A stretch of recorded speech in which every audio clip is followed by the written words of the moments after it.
Hello friends, ഞാൻ doctor Rajesh Kumar. ഈ കഴിഞ്ഞ ദിവസം മലയാളികളെ ഞെട്ടിക്കുന്ന ഒരു വാർത്ത പുറത്തു വരികയുണ്ടായി. കേരളത്തിൽ പ്രത്യേകിച്ച് ചെറുപ്പക്കാരിൽ, അതായത് 15 വയസ്സ് മുതൽ 24 വയസ്സ് വരെയുള്ള യുവാക്കളിലും യുവതികളിലും HIV രോഗം, എയ്ഡ്സ് രോഗം മാരകമായി വർദ്ധിക്കുന്നുണ്ട് എന്നുള്ള പഠന റിപ്പോർട്ട്. സാധാരണഗതിയിൽ ഓരോ വർഷവും പുതിയതായി റിപ്പോർട്ട് ചെയ്യപ്പെടുന്ന HIV രോഗികളെന്ന് പറയുന്നത് ഏകദേശം 9% ആയിരുന്നുണ്ടെങ്കിൽ ഇപ്പോൾ ഈ ഒരു വർഷം 2025 ഈ ഒക്ടോബർ വരെ മാത്രമുള്ള കണക്കെടുത്താൽ അത് ഏകദേശം ഇരട്ടിക്കടുത്ത് 15.2% പുതിയതായിട്ട് HIV ബാധിക്കപ്പെട്ട രോഗികളുടെ എണ്ണം ഗണ്യമായിട്ട് വർദ്ധിച്ചിട്ടുണ്ട്. ഈ പുതിയതായിട്ട് ബാധിക്കപ്പെട്ട HIV രോഗികളിൽ 62 മുതൽ 63% സുരക്ഷിതമല്ലാത്ത ലൈംഗിക ബന്ധത്തിലൂടെയാണ് പകർന്നിരിക്കുന്നത്. ബാക്കി ഒരു 24% ഈ സ്വവർഗ അനുരാഗത്തിലൂടെ, ഹോമോസെക്ഷൽ ആക്ടിവിറ്റിയിൽ കൂടെയും പടർന്നിട്ടുണ്ട്. ബാക്കി 8% സുരക്ഷിതമല്ലാത്ത മയക്കുമരുന്ന് ഉപയോഗത്തിലൂടെയും പടർന്നതായിട്ട് കണ്ടെത്തിയിട്ടുണ്ട്. എന്നിരുന്നാൽ പോലും ഈ തരത്തിൽ പ്രത്യേകിച്ച് 15 വയസ്സുള്ള കുട്ടികളെന്ന് പറയുമ്പോൾ നിങ്ങളൊന്ന് ആലോചിച്ച് നോക്കി, പ്രത്യേകിച്ച് ഒരു ബുദ്ധി ഉറച്ചിട്ടുണ്ടാകത്തില്ല. ലൈംഗികതയെ പറ്റി അവർക്ക് കൂടുതൽ ആവേശവും ഒരു കൗതുകവും മാത്രമായിരിക്കും ഉണ്ടായിരിക്കുന്നത്.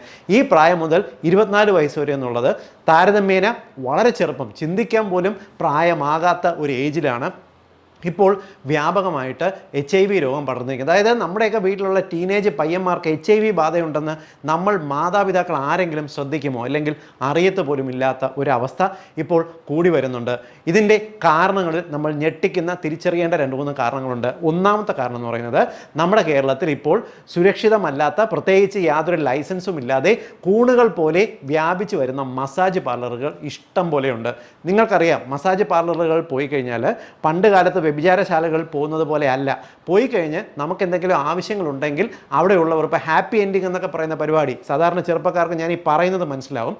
അപ്പോൾ ഇത്തരത്തിലുള്ള പരിപാടികളിലൂടെ എല്ലാം തന്നെ സുരക്ഷിതമല്ലാത്ത ലൈംഗിക ബന്ധത്തിലേക്ക് വരെ ചെന്നെത്തുന്ന കാര്യങ്ങൾ വളരെ ചിലവ് കുറഞ്ഞ രീതിക്ക് ഇപ്പോഴുണ്ട്. സാധാരണ ഈ ടീനേജ് തുടങ്ങുന്ന സമയം മുതൽ കേട്ടുവരുന്ന നിറം പിടിപ്പിച്ച കഥകളും ഇല്ലെങ്കിൽ വായിച്ച കഥകളിലുള്ള അനുഭവങ്ങളും കണ്ട വീഡിയോ ചിത്രങ്ങളും എല്ലാം വെച്ചിട്ട് ഈ ലൈംഗിക ബന്ധത്തിൻ്റെ സുഖം ആസ്വദിക്കുന്നതിന് വേണ്ടി വീട്ടുകാരോ മുത്തച്ഛനോ മുത്തശ്ശിയോ എല്ലാം കൊടുത്ത ചെറിയ ചെറിയ പൈസ, വീട്ടിൽ എന്തെങ്കിലും ആവശ്യത്തിന് കൊടുക്കുന്ന പൈസ എല്ലാം കൂട്ടിവെച്ച് ചുരുങ്ങിയ ചിലവിൽ കൂട്ടുകാരോടൊപ്പം ഈ ലൈംഗിക ബന്ധം ആസ്വദിക്കാൻ വേണ്ടി പോകുന്ന യുവാക്കളാണ്, ചെറിയ പ്രായമുള്ള കുട്ടികളാണ് ഇതിനകത്ത് കൂടുതലും ഇരയായി മാറുന്നത്. പലപ്പോഴും ഇതിനകത്തൊക്കെ പോയി കഴിഞ്ഞാൽ കിട്ടുന്നത് HIV മാത്രമാണ്. കോണ്ടം ഉപയോഗിച്ച് കഴിഞ്ഞാൽ ഇതൊന്നും വരില്ല എന്ന് വിശ്വസിക്കുന്ന വലിയ സമൂഹം ചെറുപ്പക്കാരിന്നുണ്ട്.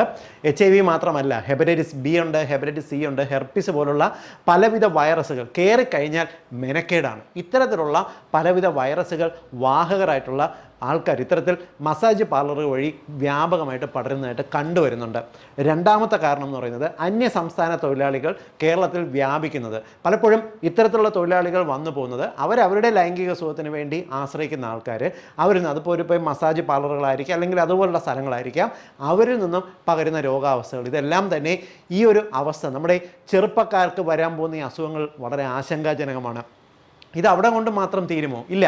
ഈ ടീനേജ് യുവാക്കളോ അല്ലെങ്കിൽ പെൺകുട്ടികൾക്കോ അസുഖം കിട്ടിയാൽ അവരിൽ നിന്നും അവരുടെ ലൈംഗിക പാർട്ട്നേഴ്സ്, ബോയ് ഫ്രണ്ട്സ് ആയിക്കോട്ടെ അല്ലെങ്കിൽ ഗേൾ ഫ്രണ്ട്സ് ആയിക്കോട്ടെ, ഇല്ലെങ്കിൽ അവർ വിവാഹം കഴിക്കുന്ന ആൾക്കാരിലേക്ക് ഈ രോഗം പകരുന്നു. അതായത് അവരുടെ ശരീരത്തിൽ ഈ വൈറസ് ഉണ്ടെന്ന് ഏതെങ്കിലും രക്തപരിശോധനയിൽ കണ്ടുപിടിക്കപ്പെടുന്നത് വരെ അവരിൽ നിന്നും രോഗം പടരാനുള്ള സാധ്യത നിലനിൽക്കുന്നുണ്ട്. ഇതിൻ്റെ ഒരു അപകടാവസ്ഥ നിങ്ങളൊന്ന് ആലോചിച്ച് നോക്കി. ഈ രീതിക്ക് ഓരോ വർഷവും ഈ HIV രോഗികൾ തിരിച്ചറിയപ്പെടാതെ കൂടിക്കഴിഞ്ഞാൽ ഒരു 10 വർഷം കഴിയുമ്പോൾ കേരളത്തിൻ്റെ അവസ്ഥ എന്താവും? ആഫ്രിക്കയിൽ ഈ ബോട്സ്വാനയിലെല്ലാം ആദ്യം ഈ രോഗം കണ്ടുപിടിക്കപ്പെട്ട അവസ്ഥയിലേക്ക് നമ്മുടെ കേരളം ചെന്നെത്തുന്ന, ഏറ്റവും കൂടുതൽ വിദ്യാഭ്യാസമുണ്ട്, അത്യാവശ്യം നമ്മൾ സംസ്കാരമുണ്ടെന്ന് വിചാരിക്കുന്ന കേരളം ചെന്നെത്തിയെന്ന് വരാം. ഈ ഒരു പ്രശ്നത്തിനെ മറികടക്കുന്നതിന് ഞാൻ 4 നിർദ്ദേശങ്ങൾ മുന്നോട്ട് വയ്ക്കാം. ദയവായിട്ട് നിങ്ങളത് മനസ്സിലാക്കുക. എല്ലാ കുടുംബങ്ങൾക്കും വേണ്ടി ഷെയർ ചെയ്യുക. ഇത് ഷെയർ ചെയ്ത് നമ്മുടെ ആരോഗ്യ പ്രവർത്തകരുടെ, നമ്മുടെ മന്ത്രിതലത്തിൽ ഇതിന് ഒരു തീരുമാനം ഉണ്ടാകുന്നതിന് നിർബന്ധമായിട്ടും നിങ്ങൾ ഒന്ന് സഹകരിക്കണം. ഒന്നാമത്തെ കാര്യം എന്ന് പറയുന്നത്, നമ്മുടെ കേരളത്തിൽ ചെറുപ്പക്കാർ, സ്ത്രീകളും പുരുഷന്മാരും വിവാഹം കഴിക്കുന്നതിന് നിർബന്ധമായിട്ടും അതിനു മുമ്പ് ഒരു സർട്ടിഫിക്കറ്റ്, അതായത് രക്തപരിശോധന നടത്തി HIV, hepatitis B, hepatitis C, herpes virus ഇതൊന്നും ഇല്ല എന്ന് ഉറപ്പ് വരുത്തേണ്ടത് വളരെ നിർബന്ധം. എങ്കിൽ മാത്രമേ ഈ വിവാഹത്തിൻ്റെ രജിസ്ട്രേഷൻ നടപ്പാക്കൂ എന്ന ഒരു നിയമം നിർബന്ധമായിട്ടും പാസ്സാക്കേണ്ടത് ആവശ്യമാണ്. രണ്ടാമത്തെ കാര്യം, അന്യ സംസ്ഥാന തൊഴിലാളികൾ കേരളത്തിലേക്ക് വരുന്ന സമയത്ത് 3 മാസം അല്ലെങ്കിൽ 6 മാസം കൂടുമ്പോൾ ഇവർക്ക് ഇത്തരത്തിൽ ലൈംഗികതയിൽ പകരുന്ന രോഗങ്ങൾ, പ്രത്യേകിച്ച് HIV അല്ലെങ്കിൽ ഹെർപ്പിസ് അല്ലെങ്കിൽ ഹെപ്പറ്റൈറ്റിസ് ബി സി ഒന്നും ഇല്ല എന്ന് ഉറപ്പ് വരുത്തുന്ന സർട്ടിഫിക്കറ്റ്, ഒരു 6 മാസം കൂടുമ്പോൾ ആശുപത്രിയിൽ പോയി മെഡിക്കൽ ചെക്കപ്പ് നടത്തി ഇതൊന്നും ഇല്ല എന്ന് ഉറപ്പ് വരുന്ന സർട്ടിഫിക്കറ്റ് അടുത്തുള്ള ഹെൽത്ത് ഇൻസ്പെക്ടറെ കൊണ്ട് കാണിച്ച് ബോധ്യപ്പെടുത്തേണ്ടത് നിർബന്ധമായിട്ടും കേരളത്തിൽ ഒരു നിയമമായിട്ട് വരണം.